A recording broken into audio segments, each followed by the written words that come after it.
Muy buenas tardes para todos. Muchas gracias por acompañarnos en esta tarde.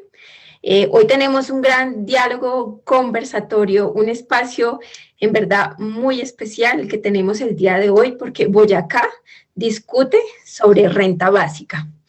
Yo pienso que con todas estas circunstancias que hemos tenido también con ocasión de la pandemia, se ha puesto en evidencia serios problemas económicos, sociales, y se ha visto la necesidad de mirar una figura la cual pueda beneficiar a muchos ciudadanos que no cuentan con ingresos estables. Es por eso que el día de hoy en nuestro conversatorio tenemos dos grandes panelistas profesionales. Estamos con el doctor Luis Jorge Garay. El doctor es economista e investigador. Él realizó sus estudios en ingeniería industrial en la Universidad de los Andes, igualmente que su maestría en economía. Es doctorado en economía también de la Universidad de Massachusetts en Estados Unidos. Y bueno, el doctor Garay ha desempeñado en su carrera profesional diferentes asesorías, consultorías, como en el Banco Interamericano de Desarrollo, también asesor especial para el Ministerio de Hacienda, para el Departamento Nacional de Planación, bueno, entre otros. Entonces, doctor Garay, le damos esta tarde la bienvenida. Muy buenas tardes. ¿Cómo se encuentra usted el día de hoy? Muchas gracias a ustedes por el espacio y espero poder que sea útil y provechoso estos minutos con ustedes. Claro que sí. Claro que sí, igualmente, pues nos acompaña nuestro gran líder social por Boyacá, magíster en economía y nuestro actual asesor de diálogo social y paz, el doctor Pedro Pablo Salas. Muy buenas tardes. Gracias también a su merced por esta convocatoria. Gracias a su merced Milenita y obviamente al doctor Luis Jorge Garay por tener hoy el honor de tenerlo acá dirigiéndose a los boyacenses. Bueno, yo pienso que este tema tan importante el día de hoy, a nosotros nos gustaría contarle a la comunidad en general, que yo pienso que ha sido también un tema más de información, de qué es la renta básica. Podemos hablar de que se va a recibir un ingreso, que todo ciudadano va a tener derecho, que no va a haber discriminación, no sé, por credos, por estratos sociales o por género. Yo pienso que podemos nosotros partir nuestro conversatorio por, hablemosle a la comunidad en general, ¿qué es este concepto de renta básica? Doctor Garay. Bueno, muchas gracias. Bueno, renta básica es una política social. La política social de renta básica viene desde una literatura de hace 3, 4 décadas, donde se considera la renta básica como un elemento esencial para satisfacer el derecho a la ciudadanía plena por parte de todos y cada uno de los ciudadanos de una sociedad determinada. En el contexto en que estamos hablando hoy en Colombia y fruto de una cumbre social y política se llegó a un proyecto de ley de renta básica como política permanente de Estado en carácter de derecho de ciudadanía. Queremos decir que se trata no una renta básica universal para todos los ciudadanos como se proclama teóricamente, porque entre otras cosas Colombia es una de las sociedades más desiguales del mundo. Entonces, para lograr una renta básica a algunos sectores que son altamente ricos, pues tendría que ser como contraprestación de una mucho mayor tributación para poder financiar la renta básica, porque si se quiere una renta básica de toda la ciudadanía que tenga un monto razonable, significativo, eso podría costar más de 20, 25 puntos del PIB, lo cual es obviamente no financiable en un país como Colombia. Entonces, una de las características claves de lo que está ya en curso en el Congreso de la República como iniciativa popular y social y política es una renta básica ampliamente focalizada, que se focaliza en los hogares en pobreza extrema monetaria, en pobreza monetaria y en vulnerabilidad monetaria, que dada la crisis agravada por el COVID-19, se considera que en este momento habría cerca de 7,5 millones hogares, de un total de cerca de 15 millones, que estarían en esas condiciones y ameritarían la recepción de esta renta básica. Y por otro lado, enfatizar que esos 7,5 millones equivalen a 30 millones de personas, es decir, al 60% de la población colombiana. Por eso es ampliamente focalizada. ¿En qué consiste la renta básica? La renta básica es una transferencia monetaria incondicional, que no tiene ninguna condicionalidad para recibirla, excepto el carácter de que el hogar debe estar bajo el umbral de la pobreza monetaria y de la vulnerabilidad monetaria. Esta transferencia mensual lo que busca es garantizarle a los hogares en pobreza y vulnerabilidad la satisfacción del derecho a una condición de vida digna.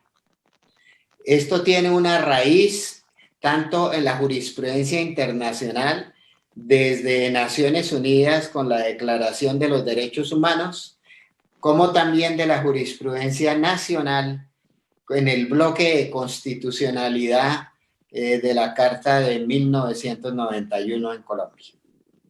Entonces, ante este derecho y dada la profundidad de la crisis social y económica del país actual, se propone esta renta básica para poder solventar parcialmente la crisis económica y de ingresos que se está viviendo en el país. Por supuesto, estas transferencias monetarias incondicionadas van a hacer una integración de 4 programas sociales actualmente vigentes en el país, que son Familias en Acción, Jóvenes en Acción, Adulto Mayor e Ingreso Solidario. ¿Con qué propósito? En que se unifiquen en un programa y que en vez de ser condicionado sea incondicionado y que la cobertura sea mucho mayor de eso, que esos programas, y a su vez el monto de transferencia monetaria mensual sea ostensiblemente mayor a los programas hoy vigentes. Debo recordarles a las personas que con los programas actuales, a un hogar que está en Familias en Acción se le hace una transferencia monetaria mensual de 160,000 pesos al mes, condicionado al cumplimiento de unos requisitos. El ingreso solidario, ese programa, es una transferencia incondicionada que también es por un monto de 160,000 pesos al mes. La propuesta que se logró conciliar política y socialmente en la cumbre de la semana pasada establece que un hogar con un miembro solamente recibirá la línea de pobreza monetaria individual fijada por el DANE, que es del orden de 320,000 pesos, y que irá incrementándose de acuerdo al número de miembros del hogar, de tal manera que un miembro adicional implicaría una transferencia mensual adicional de 40,000 pesos hasta llegar a hogares de 5 o más miembros, a los cuales se le transferiría 480,000 pesos al mes, 3 veces más de lo que estaría recibiendo hoy en los programas sociales del gobierno. Por supuesto, esto implica que no solo la focalización, el número de hogares a los cuales se les quiere llegar con la renta básica es ostensiblemente mayor que los 4 programas vigentes hoy, sino además que el monto supera al 2.7 veces el monto promedio que hoy se les da a los hogares con los programas vigentes. Esto exige unos esfuerzos fiscales de la nación muy importantes, porque el costo de este programa sería 3.7% del PIB, en tanto que el costo de los 4 programas que van a ser integrados en el programa de renta básica tienen un costo fiscal del orden de 1,4-1,5% del PIB. Es decir, que requerimos 2,2 puntos adicionales del PIB para poder financiar este programa. Sabemos todos que hay una seria crisis fiscal en el país y que por lo tanto para poder iniciar el programa, dado que la penuria de los hogares no da más espera, especialmente cuando se prevé probablemente una nueva ola y confinamientos parciales, dado que la inmunidad de rebaño no va a lograrse en el 2021 en Colombia, pues esto va a agravar probablemente la situación de muchos hogares. Entonces necesitamos, por eso el eslogan es renta básica permanente ya. Ya. Y para ello teníamos que buscar y garantizar un financiamiento que no exacerbe las finanzas públicas y que no sea heterodoxo, que ponga en riesgo la calificación soberana del país en términos crediticios. Entonces, para eso encontramos muy diversas fuentes que, por supuesto, exigen un esfuerzo y un compromiso político. La primera fuente es que hay disponible en el Fondo de Mitigación de Emergencias en el Ministerio de Hacienda alrededor de 12 a 14 billones de pesos, o sea, 1,4% del PIB, que podrían destinarse en una buena proporción, dado que corresponde al espíritu del propósito de este fondo creado a raíz de la irrupción de la pandemia del COVID-19 en marzo del año pasado, y que podrían destinarse fundamentalmente a salud, al sistema sanitario y a esta política social. Segundo lugar, hay otras fuentes de financiamiento que exigen un compromiso porque es indudable la prioridad social y económica que tiene este programa de renta básica. Y es, por ejemplo, que en la reforma tributaria de diciembre del 2019, súbitamente se le otorgaron beneficios tributarios a muy pocas empresas que valen, por ejemplo, 10 billones de pesos al año, 1% del PIB. Si hiciéramos esfuerzos entre esas dos fuentes, por ejemplo, estaría financiado, y sobre todo porque el hecho de que los beneficios a empresas son a empresas de altos ingresos y patrimonio que no tienen justificación de redistribución social. Pero hay otras fuentes adicionales de abaratamiento del costo del servicio de la deuda externa a través de la contratación de nuevos créditos en condiciones más baratas que alivien el servicio de la deuda y que ya se está haciendo desde agosto del año pasado en el caso de bonos y títulos de deuda pública externa en el mercado internacional de capitales. Por lo tanto, para el año 2021, que es nuestro propósito inicial, que haya la implantación de esta política, ojalá desde junio del año en curso, habría los recursos suficientes, porque en la medida que solo se aplicara medio año, esto costaría 1,8 del PIB, y ya hay presupuestado 1,4 a 1,5% del PIB de los programas que van a ser subsumidos en la renta básica, exigiendo solo un esfuerzo marginal, de tal manera que el 2021 quede financiado limpiamente. Y algo muy importante de mensaje: la financiación del 2021 de la renta básica no exige ninguna reforma tributaria, porque además cualquier reforma tributaria ahora solo aplicaría a partir de enero del año 2022. Y ese es un cuestionamiento que tenemos que responder claramente a los neoliberales y otros que ya están criticando seriamente esta propuesta por el costo fiscal, pero que en términos prácticos que si empieza a mitad de año no va a tener comparativamente un mayor esfuerzo fiscal. Por supuesto, del 2022 hacia adelante, porque queremos que esto sea una política de Estado, está previsto en el articulado que se revisará el número de hogares y aquellos hogares que todavía están bajo las condiciones de pobreza extrema, pobreza y vulnerabilidad monetarias.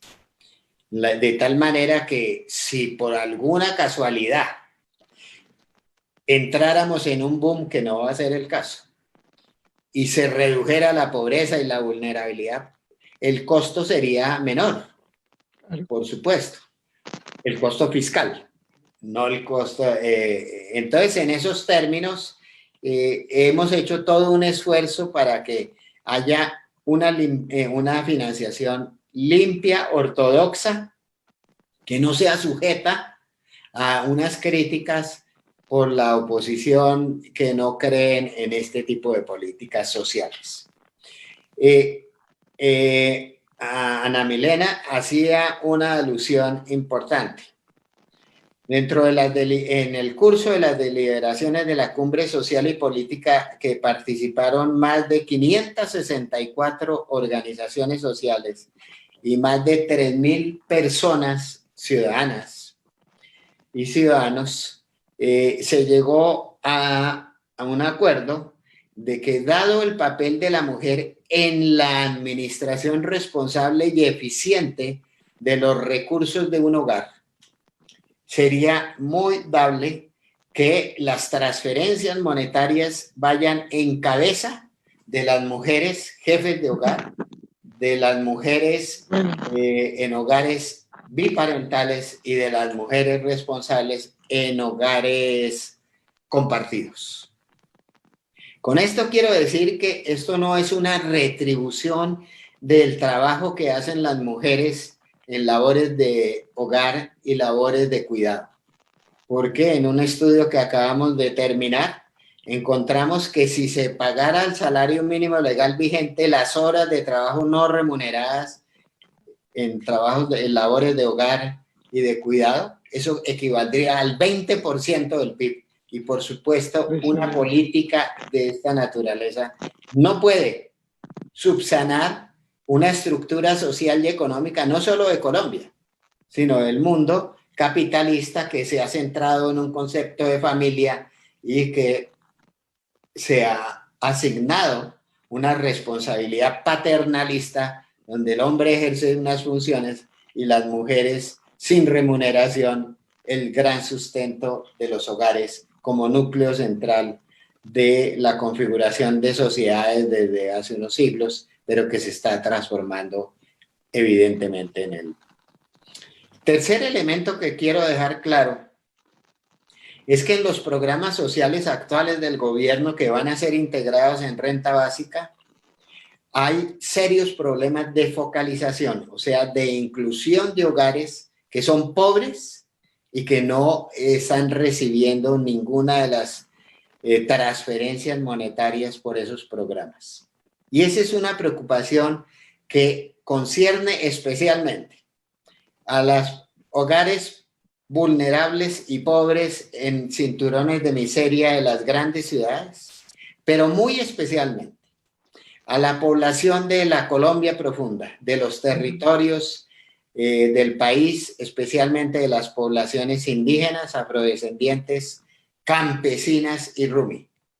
En las deliberaciones se le dio énfasis especial a cómo lograr que muchos de estos hogares en estos territorios puedan ser incluidos efectivamente y sean sujetos de la transferencia monetaria. Y en las discusiones quedamos claros en el articulado de que las organizaciones comunitarias, de acuerdo a los usos y costumbres de las comunidades recién mencionadas, podrán prestar, más otras formas de organización, una colaboración decisiva.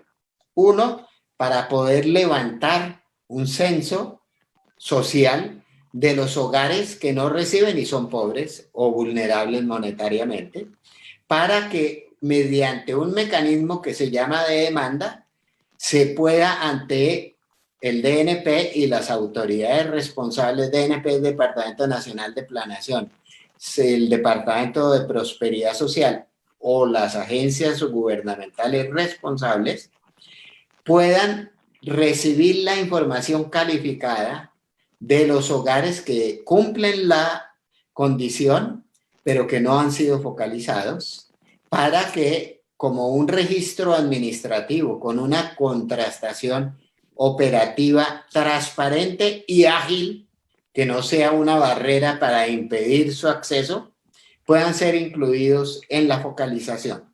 Y esa es una tarea muy, pero muy fundamental si queremos llegar a las poblaciones más vulnerables del país, en la Colombia profunda. Y ahí encontramos que la responsabilidad social comunitaria y los mecanismos de deliberación comunitaria son los apropiados para definir las modalidades y los procedimientos para lograr una adecuada focalización de estos hogares. Y en segundo lugar, hasta ahora los programas del gobierno han exigido en la práctica la bancarización de los hogares beneficiarios o receptores de las transferencias. Eso tiene un costo de administración, aparte de que para la Colombia profunda y para muchos hogares en el campo, en la ruralidad colombiana, la bancarización no es la mejor opción ni la única y además no la idónea. Entonces, en el articulado quedó explícito que hay que buscar mecanismos propios a las comunidades mediante las cuales se puedan hacer transferencias más ágiles y que no requieran bancarización. Eso está para la regulación de la ley a través de procesos administrativos. Para no alargarme mucho más, la renta básica no es la solución de toda la política social dada la gravedad de la crisis. La renta básica es apenas una dimensión y atañe a una dimensión de la crisis social, que es la caída de ingresos, la ausencia de ingresos que imposibilitan tener una vida medio o mínima digna. Y la renta básica lo que busca es que a esos hogares que no se les satisface ese derecho constitucional, se le provean las transferencias monetarias para poder lograr ese cumplimiento del derecho. En segundo lugar, dado eso, hay muchas necesidades de los hogares colombianos, entre otras diferenciales, que requieren un enfoque diferencial y específico, como es políticas sociales dirigidas, destinadas a solucionar problemas particulares, por ejemplo, de las personas con discapacidad o con discapacidad, o a víctimas del conflicto armado interno, que requieren adicionalmente a la política de ingresos, políticas integrales de salud, de educación, de reparación, de retorno, reubicación, reasentamiento. Y a otros colectivos propios como son indígenas, afros, etc. No, la renta básica no puede ni debe intentar solucionar todos los problemas porque administrativamente sería muy difícil, pero más grave aún, no habría cómo financiarla a través de un solo programa social. Entonces, por eso se delimitó claramente el objetivo, que es el que le corresponde a esa política, y se buscó que fuera financiable, que no fuera irresponsable fiscalmente y que pueda llegarse, ojalá, en el Congreso de la República, a una ley que no pretendemos, yo personalmente, que salga idéntica a como entró. Puede salir mejor, pero que sea satisfactoria, que sea suficiente para hacerle frente parcialmente, vuelvo e insisto, a la profunda crisis social que ha implicado que Colombia haya retrocedido más de una década en términos sociales de pobreza, de desigualdad, y que a nivel territorial, en algunas regiones del país, ha retrocedido más de 15 años. Entonces necesitamos que con la renta básica no solo se ayude a aliviantar, aunque sea parcialmente, la situación de los hogares más necesitados, sino algo muy importante. También la renta básica es una política de reactivación económica, porque es una inyección importante de recursos para aumentar la demanda interna, que va dirigida fundamentalmente a la producción doméstica y que será un apalancamiento, no el único, pero sí importante, a la reactivación económica, a la generación de empleo, a la reducción parcial de la desigualdad y ojalá a una superación de las condiciones sociales de la pandemia.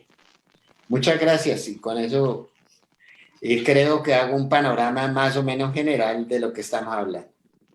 Claro que sí, Milenita, voy a usar 2 minuticos para darle las gracias al profesor Luis Jorge. Sabemos que su tiempo es limitado y bueno, habíamos hecho un compromiso de tiempos para que no tengamos, pero usted ya nos dijo todo, digamos, creo que las inquietudes fundamentales están. Le iba ahora a pedir a mis compañeros que si quiere activen la cámara para tomarnos una foto como boyacenses con el profe Luis Jorge, porque es muy agradable que lo tengamos acá.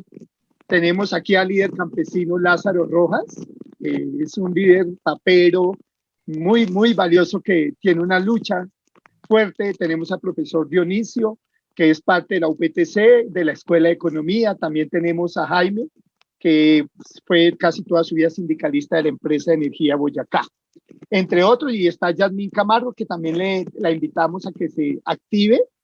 Solamente voy a darle un par de datos para mirar la dimensión de la importancia de lo que usted nos deja como reto a los boyacenses.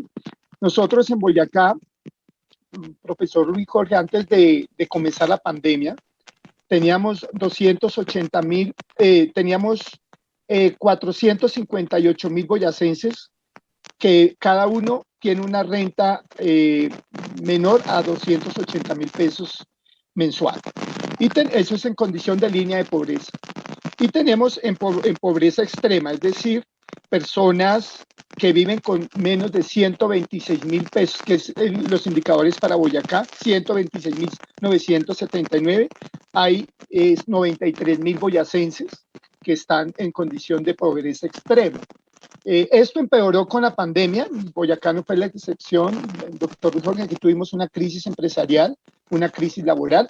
Retrocedimos efectivamente en unos avances que se tenían gracias a algunas políticas sociales de intervención en territorio, pero en materia de ingresos tuvimos un retroceso enorme. Yo quería con esto, pues, decirle a usted, doctor, que estamos en esta discusión y nos sorprende una noticia hoy, que hay una reforma tributaria. Hoy una comisión de expertos que hablaron pues un poco de este tema tributario, recomendaban incrementos, entre otros al IVA, pero también señalaban que Colombia es un país prácticamente, es una zona franca.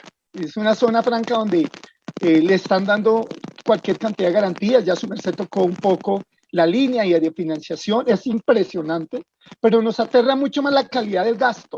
No entendemos cómo en crisis de pandemia el gobierno saca ahora una contratación para comprar aviones de guerra por cerca de 14 billones, doctor. Yo quería que moralmente los territorios nos digan qué tenemos que hacer para respaldar el proyecto de ley cuando estamos viviendo.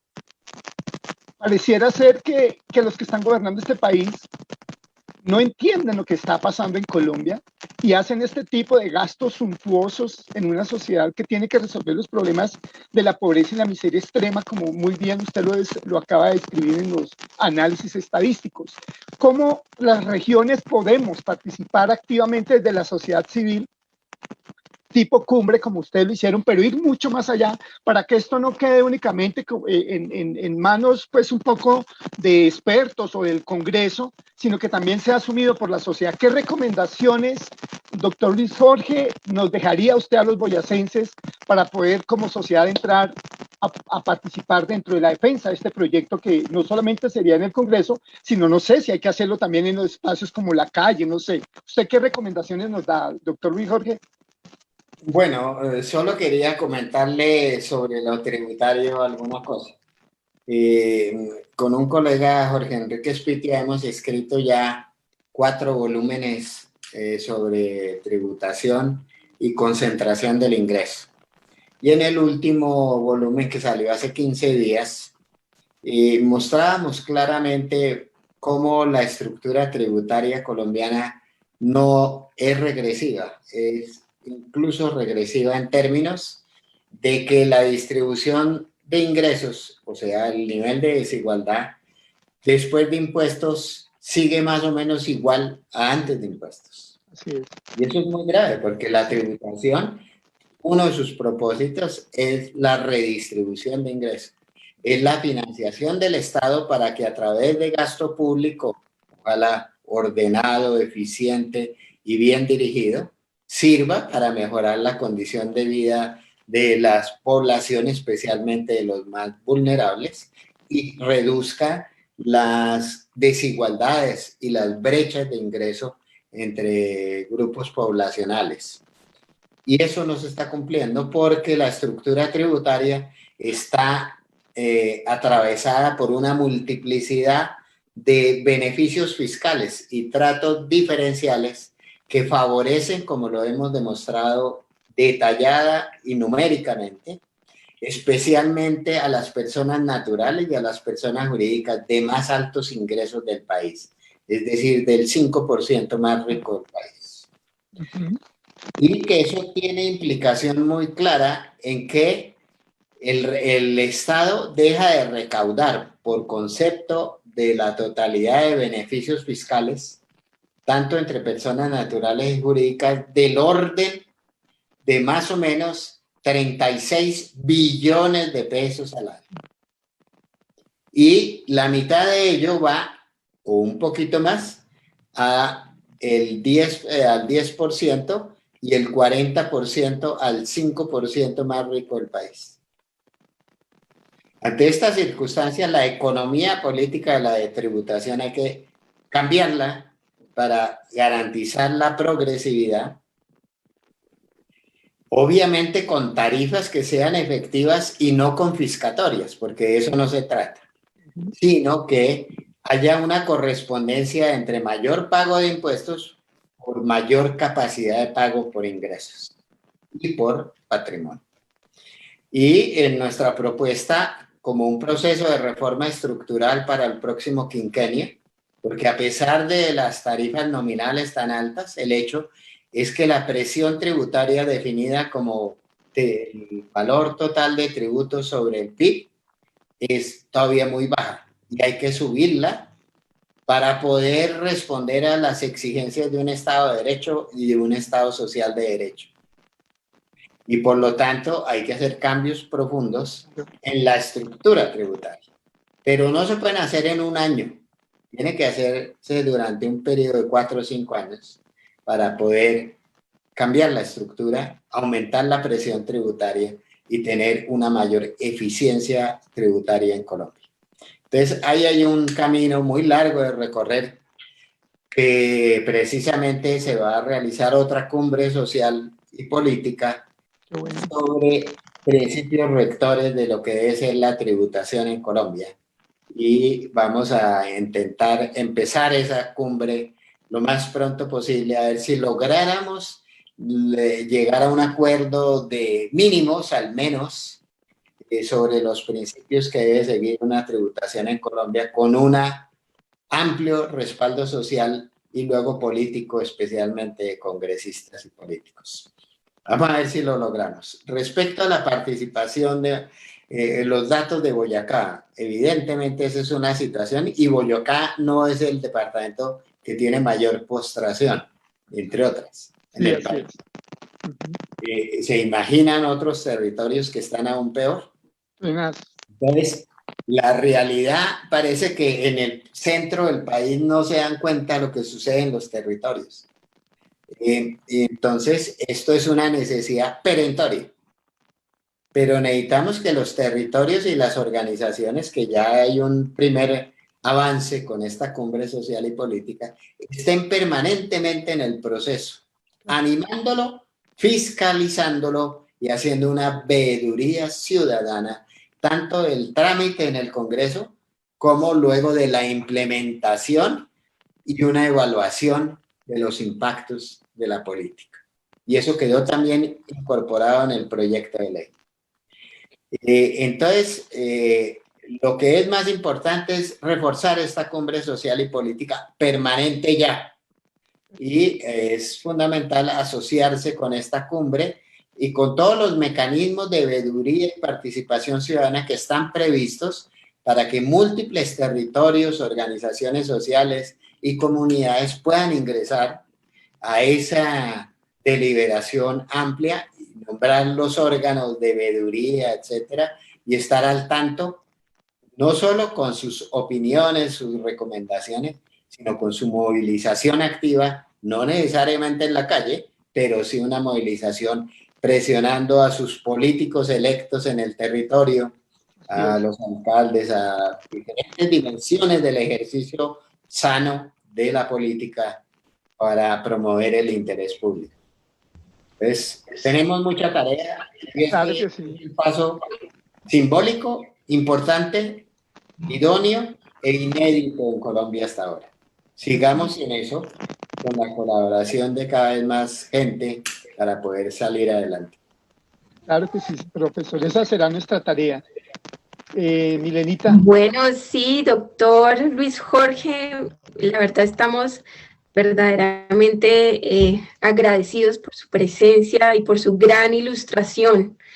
La verdad, nosotros sí creemos que podríamos decir que la renta básica es una gran alternativa ante tan alarmante situación económica y social que se está viviendo en el país, y que esto sería sin duda un apalancamiento a la recuperación económica, que eso es también lo que se pretende o lo que se propone impulsar. Le damos las gracias por este espacio, también al doctor Pedro Pablo por esta convocatoria. Sí necesitábamos hablar en Boyacá de renta básica. Muchísimas gracias por el espacio y nos estaremos entonces viendo en otra oportunidad. Bueno, muchas gracias, profesor. Y bueno, nuevamente agradecerle a Pedrito y al profesor y a todas y todos los participantes.